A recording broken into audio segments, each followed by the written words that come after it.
realizada en Egipto. Adelante, por favor, con la entrevista. Bien, gracias Manuel por haber aceptado otra vez una entrevista. Vamos a hablar de la COP, los resultados que, a ver, hay comentarios de todo tipo, ¿no? Comentarios donde dicen que es insuficiente, pero sí un logro importante que es esta posibilidad, bueno, ya que se ha acordado, pero falta mucho, o sea, está acordado el principio, pero falta dar los detalles que los países desarrollados de alguna manera compensen a los países más pobres por el tema del cambio climático, ¿no? Está, de alguna manera, ha sido gatillado en parte, porque ya viene de atrás, ¿no? Por estas inundaciones terribles en Pakistán, ¿no? Sí, a ver, probablemente deba empezar señalando que los resultados de la COP27 han sido decepcionantes, altamente decepcionantes. Pero no se puede dejar de reconocer el progreso alcanzado en la creación de un nuevo mecanismo financiero para lo que se denomina pérdidas y daños. Y aquí vale la pena hacer una precisión, Francisco. ¿Qué cosa es este mecanismo de pérdidas y daños? Cuando uno piensa en el cambio climático y sus consecuencias negativas, en especial bajo la presencia de eventos climáticos extremos, hay dos situaciones potenciales.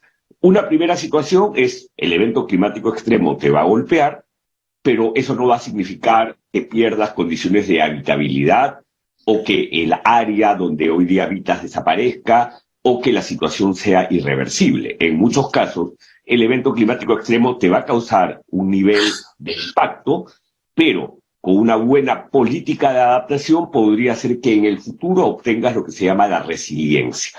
Por eso, en el debate climático existe toda una tendencia para empujar a que los países cuenten con planes nacionales de adaptación. El Perú tiene uno bastante bueno que se elaboró hace casi 2 años y que tiene como objetivo hacer que aun cuando los eventos se van a seguir presentando, el Perú sea resiliente en grupos humanos, en actividades económicas y en ecosistemas a estos eventos climáticos. Entonces, adaptación hacia la resiliencia es una línea.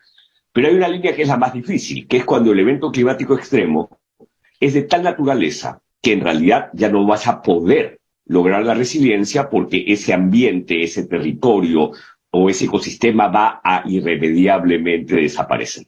El mejor ejemplo de ello son los estados insulares o islas que no están organizadas bajo estados, archipiélagos para decirlo de manera más clara.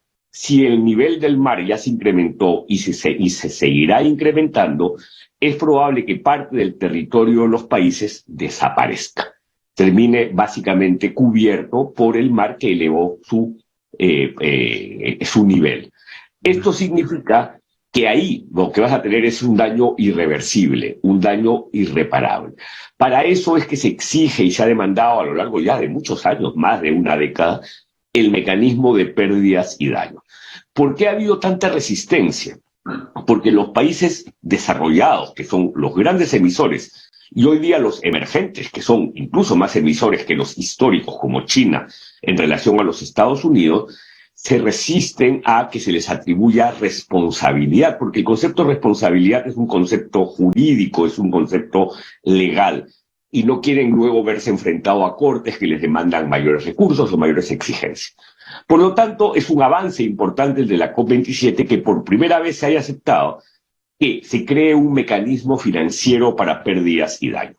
Pero como lo has dicho tú muy bien, Francisco, es un primer paso, porque lo que se ha adoptado es la creación de un mecanismo financiero para este fin, pero ningún detalle se ha dado. Se ha dicho que este fondo sería para los países particularmente vulnerables, lo que ya te genera una confusión. Creo que va a haber una gran lucha sobre qué significa particularmente vulnerable, que además tiene que ser precisado porque si no se va a confundir los recursos de la adaptación con los recursos para pérdidas y daños.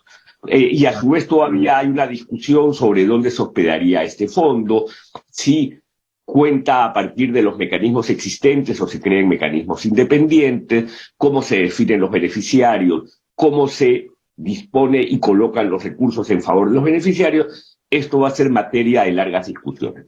Eso entonces es la parte positiva. Se ha dado un paso que ha sido muy celebrado en la creación del mecanismo de pérdidas y daños.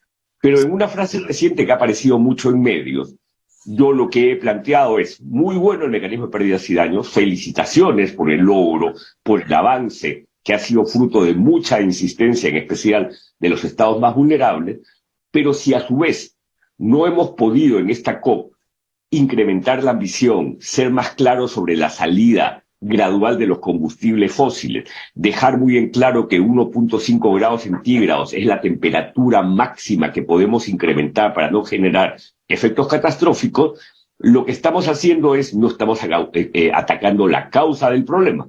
Por lo tanto, este fondo podría convertirse en el fondo del fin del mundo. Es decir, seguimos poniendo recursos para aquellas áreas que irreversiblemente se van a dañar, pero no atacamos el problema, que son las emisiones, entonces esto va a ser un fondo eterno que lo único que va a hacer es poner recursos para la catástrofe, y eso es lo que no tiene sentido. Por eso es que yo considero que esta COP es altamente decepcionante. Y claro, y además hay varios temas ahí, ¿no?, que has mencionado. Y además, antes de eso, entiendo que, hablando de fondos, todavía no se ha cumplido con el famoso fondo de los 100.000 millones, 100.000 millones de dólares que supuestamente anuales que tenían que ser dados para los países, menos desarrollados. Eso todavía no se ha cumplido esa meta, ¿no? Efectivamente, y eso es parte de la decepción. Y acá, para recordar un poco desde la historia, cuando se celebró la COP en Copenhague el año 2009, y al final se cerró sin ningún acuerdo, pero un grupo de países celebró un acuerdo no formal llamado el Acuerdo de Copenhague, que fue suscrito por 5 o 6 países. Se empezó a discutir la necesidad de crear un fondo que debía llegar al 2020 a contar con 100.000 millones de dólares anuales, justamente para facilitar a los países con menos recursos la transición, el cambio transformacional, a fin de poder justamente poder adecuarse a las nuevas condiciones climáticas en sus economías y en sus territorios.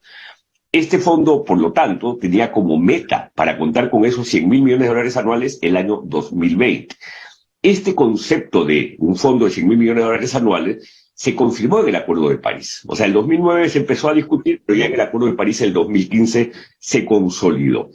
Aún cuando estamos acabando